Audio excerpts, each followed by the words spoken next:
Bonjour tout le monde. Comme vous le savez probablement maintenant, la mythologie japonaise regorge de créatures surnaturelles toutes plus intéressantes les unes que les autres.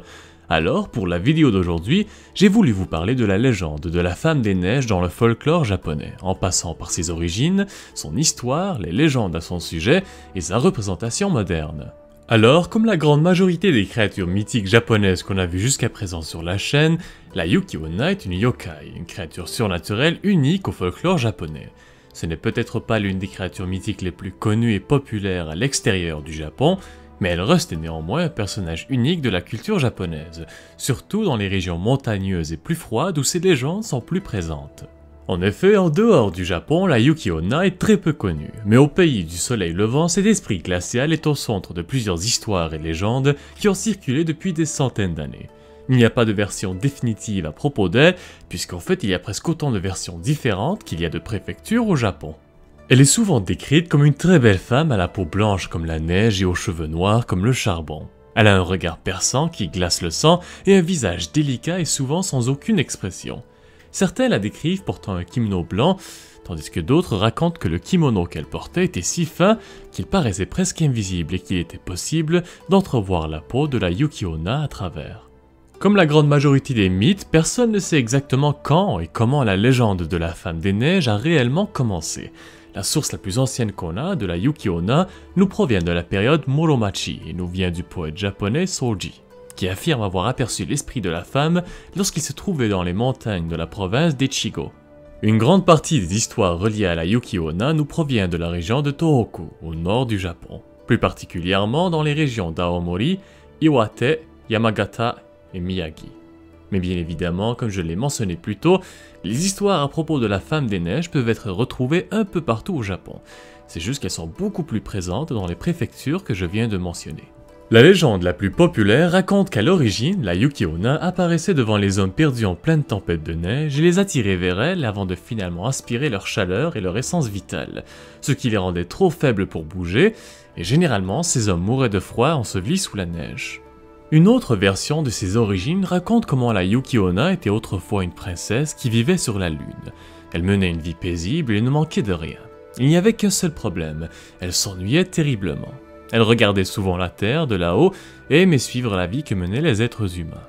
Alors un jour, elle avait décidé de se faufiler et de venir sur terre pour voir de plus près. Malheureusement pour elle, il était beaucoup plus facile de descendre que de remonter. Alors, la princesse était prise au piège dans les montagnes enneigées du Japon. Et on raconte qu'elle apparaît de temps en temps devant les hommes, les nuits de pleine lune en plein blizzard, en manque de son ancienne demeure. Mais le mythe le plus populaire à propos d'elle nous vient du livre de Patrick Lafcadio Hearn, aussi connu sous son nom japonais, Koizumi Yakumo. Dans ce livre intitulé Kwaidan, ou Histoire et études de choses étranges, il y a une histoire à propos de la Yuki-onna qui va comme suit.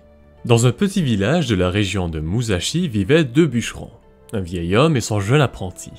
Un jour, alors que les deux bûcherons revenaient de la forêt, une terrible tempête de neige s'était abattue sur eux. Et arrivés à la rivière qu'ils devaient traverser pour entrer, ils virent avec horreur que le passeur était déjà rentré chez lui en laissant le bateau de l'autre côté de la rivière. Les deux hommes devaient donc s'abriter dans la petite hutte misérable du passeur et passer la nuit là-bas. Plus tard, au milieu de la nuit, le jeune apprenti se réveilla en sursaut en sentant un vent glacial sur son visage, et il remarqua que la porte de la hutte était grande ouverte. En jetant un coup d'œil à son vieux maître, il vit pencher au-dessus de lui une jeune femme à la peau blanche et aux cheveux plus noirs que la nuit. Cette nuit-là, la Yuki-onna avait décidé d'épargner le jeune apprenti, mais lui dit que si jamais il racontait à quiconque ce qu'il avait vu, elle le retrouverait et elle le tuera. Puis, des années plus tard, en revenant chez lui, le jeune homme tomba amoureux d'une jeune femme resplendissante, elle s'appelait Oyuki. Ils se marièrent et eurent 10 enfants. Une nuit, alors que les enfants étaient endormis, Oyuki était en train de coudre à la lumière d'une lampe tandis que son mari la regardait attentivement. Puis celui-ci lui dit qu'en la voyant comme ça, son visage blanc et beau illuminé par la petite lampe, il se rappelait d'une chose étrange qui lui était arrivée des années auparavant. Il lui raconta alors les événements de la nuit où il avait vu la femme spectrale qui avait pris la vie de son vieil ami et du terrible froid qui l'avait envahi. Lorsque son mari finit de parler, Oyuki fit tomber sa couture, ses cheveux s'élevèrent comme portés par le vent et elle se mit à hurler. Ses lamentations sonnaient vaguement comme le vent d'hiver et glaçaient le sang de l'homme qui la regardait avec horreur.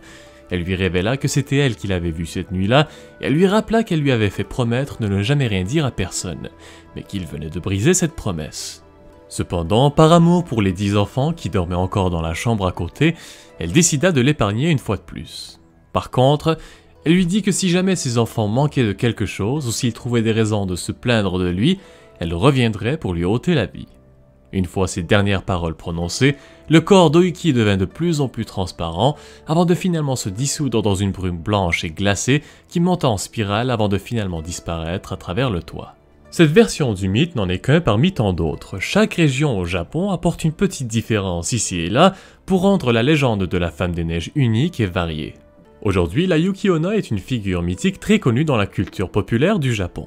En 1968, le film intitulé La Femme des Neiges, dirigé par Tokuzo Tanaka, tente de revisiter l'histoire racontée par Lafcadio Hearn. On la retrouve également assez souvent dans quelques séries animées, comme par exemple Inuyasha, Nora ou encore Pokémon, et il existe même une marque de bière à Hokkaido qui porte son nom. Ceci conclut la vidéo d'aujourd'hui, merci à tous et à toutes de l'avoir visionnée, j'espère qu'elle vous a plu et que vous en avez appris un peu plus sur la légende de la Yuki-onna. Et si vous voulez voir plus de contenu similaire, n'hésitez pas à vous abonner à la chaîne pour encore plus de vidéos. Merci encore à tous et à bientôt.